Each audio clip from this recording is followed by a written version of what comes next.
Assalamualaikum palawargi Pustaka Sunda Wilujeng Sonten.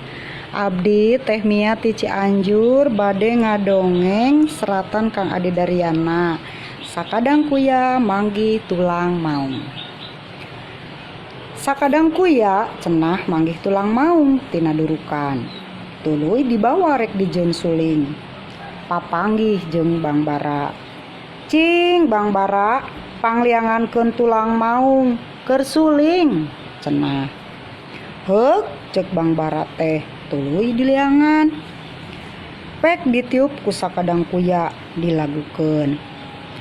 Tetrot tetrot suling aing tulang maung diliangan ku Bang Bara teretet haung. Geus kitu papanggih cenah jeung Caladi. Cing Caladi pangoktrokeun tulang maung keur suling.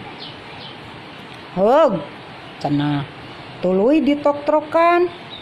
Geus anggeus pek ditiup.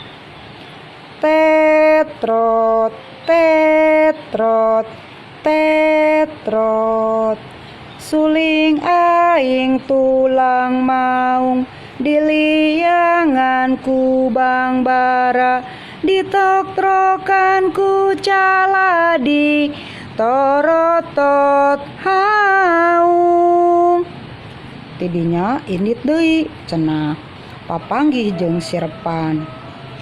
Cing Sirepan pangmasiupkeun suling.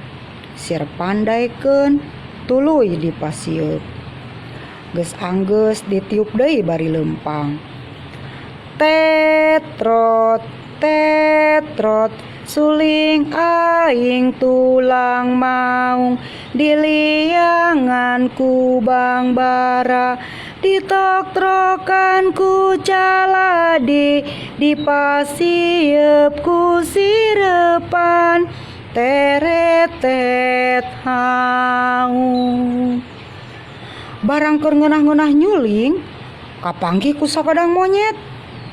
Sakadang monyet kabitaun ngadenge suling sakitu ngareunahna tuluy dipenta tapi teu dibikeun. Ngajaran bae atuh cek sakadang monyet. Ah ulah sieun dibawa lumpat. Piraku deui gegel bae tuh buntut dewek ari teu percaya mah. Kukuya dibikeun sarta geuwat monyet teh digegel buntutna. Monyet ngoceak bari nyengir api-api nyeri. Alah, ulah digegel badinya. Beh tungtung meusan. Cenah. Kuya teh pindah. Hegialna rada beh tungtung. Pok deui bae monyet teh. Alah, beh tungtung meusan. Cenah. Kitu bae beuki tungtung beuki tungtung. Geus tungtung pisan mah berebet bae lumpat sulingna dibawa terekel naik ka luhur kai norotot wae nyuling. Kuya teh ngan olohok wae cenah rek nyusul teu bisa naik.